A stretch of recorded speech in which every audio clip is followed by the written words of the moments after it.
बच्चों, आज हम आपको क्लास 9th का कबीरदास जी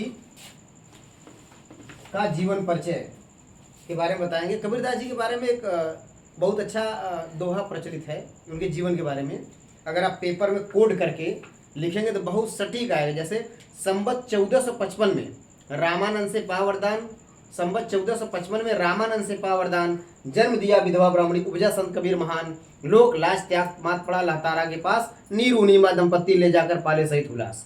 अर्थात संवत 1455 में रामानंद से पावरदान, जन्म दिया विधवा ब्राह्मणी, उपजा संत कबीर महान, लोक लाज त्याग मात पड़ा लहतारा के पास, नीरू नीमा दंपत्ति ले जाकर पाले सहित उल्लास। अर्थात संवत 1455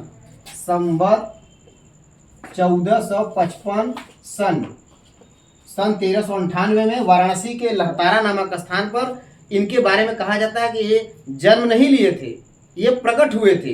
क्योंकि रामानंद जी एक बार विधवा ब्राह्मणी को आशीर्वाद दे दिया, लेकिन विधवा ब्राह्मणी को जन्म किसी पुत्र का पैदा होने समाज में अशुभनी माना जाता है। ये किंवदंती प्रसिद्ध है, उनके आशीर्वाद से कबीरदास जी का जन्म हुआ।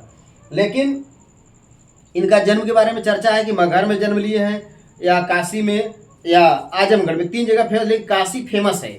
और उसी में इन्होंने लिखा साखी शबद रमैनी। कबीरदास जी के बारे में एक बात और विख्यात है कि वे पढ़े लिखे नहीं थे। मसी कागज छुए नहीं, कलम गयो नहीं हाथ, फिर भी कबीरा हुआ आज महान। कबीरदास जी पढ़े लिखे नहीं थे, लेकिन देसी फक्कड़ में इतना बढ़िया लिखते। इनके शब्दों, इनकी भाषा को खिचड़ी, पंच खिचड़ी कहा जाता है कि इनकी भाषा खिचड़ी है, सदुकड़ी भाषा इनकी है। जैसे साधु बोलते हैं वैसे बोलते हैं। तो इन्होंने लिखा का मतलब ये बोले, इनका शिष्य लिखे हैं, ये लिखे नहीं है। मसी कागज छुए नहीं, कलम गए नहीं, फिर भी कबीरा आज हुआ महान। पहला है सतगुरु हम सुरीज करी, एक कहा प्रसंग, बरसा बादल प्रेम का भीज गया सब यंग। महात्मा संत कबीरदास जी कहते हैं कि सतगुरु, सत्य के मार्ग को दिखाने वाले हमारे गुरु हमसे प्रसन्न होकर उस परम प्रकृति परमात्मा से जुड़ी हुई एक ऐसे प्रसंग के बारे में बताया जिससे वर्षा बादल प्रेम का, प्रेम रूपी वर्षा हुआ, जैसे हमारा सब अंग अंग भीज गया।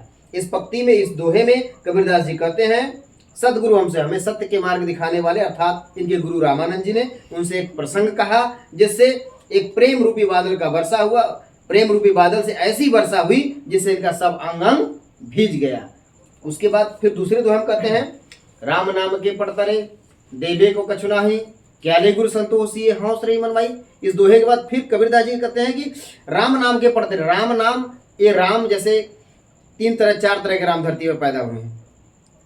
कबीरदास जी उसमें लिखे हैं दशरथ सुत्ति उन लोग बखाना, राम नाम का मरम ने आना।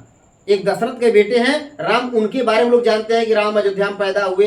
ये उनको राम का भक्ति नहीं करते थे कबीरदास जी, ये उस परम तत्व परमात्मा प्रकृति का भजन करते थे कि राम नाम के पड़तरे। राम नाम की महत्ता को हमारे गुरु ने ऐसी वर्णन किया, ऐसे बता दिए कि देवे को कछु नहीं। उनके बताने के उपलक्ष्य में मैं अपने गुरु को क्या दे दूं, देवे को कछु नहीं, मेरे पास कोई उपहार नहीं जिससे मैं अपने गुरु को दे दूं कि क्या ले गुरु संतोषी, कि क्या मैं गुरु ले ले और मैं उनको दे दूं जिससे उनका मन प्रसन्न हो जाए। क्या ले गुरु संतोषी हौस रही मनवाई, मेरे मन में बड़ी अभिलाषा है कि मैं अपने गुरु को इस बदले में जो राम नाम की महिमा का मुझे वर्णन किए उसके बाद मैं उनको दे दूं। ये कबीरदास जी इस पंक्ति में कहते हैं। फिर कबीरदास जी एक बात कहते हैं तीसरी दोहे में, ज्ञान प्रकाश गुरु मिला, ज्ञान प्रकाश गुरु मिला सो जिन बिसर जाई, जब गोविंद कृपा करी तब गुरु मिलाई। अब यहाँ पर प्रकृति और परमात्मा की बात कबीरदास जी कहते हैं ज्ञान प्रकाश गुरु मिला। जब ज्ञान का प्रकाश होता है तो एक अच्छा गुरु मिलता है, और जब एक अच्छा गुरु मिलता है सो जिन बिसर जाई, जो अंदर का अंधकार है वो सब भूल जाता है, खत्म हो जाता है, भूल जाता है। जब गोविंद कृपा करी, मतलब जब परमात्मा कृपा करता है तब जाकर गुरु अच्छा मिलता है। जब अच्छा गुरु कृपा करता है तब परमात्मा की प्राप्ति हो जाती है। ज्ञान प्रकाश गुरु मिल्या सो जिन बिसर जाई, जब गोविंद कृपा करी तब हरि मिली आई। फिर आया दीपक नर पतंग, भ्रमि भ्रमि एवं पड़न, कहे कबीर गुरु ज्ञान ते एक याद उभरत। कबीरदास जी कहते हैं लाखों करोड़ों में किसी एक को गुरु का ज्ञान मिलता है जो इस संसार रूपी भव सागर से पार होता है। और माया को दीपक नर पतंग, मतलब माया दीपक नर पतंग, भ्रमि भ्रमि एवं पड़न, कहे कबीर गुरु ज्ञान ते एक याद उभरत। माया दीपक के समान है और नर किसके समान है, पतंग के समान है।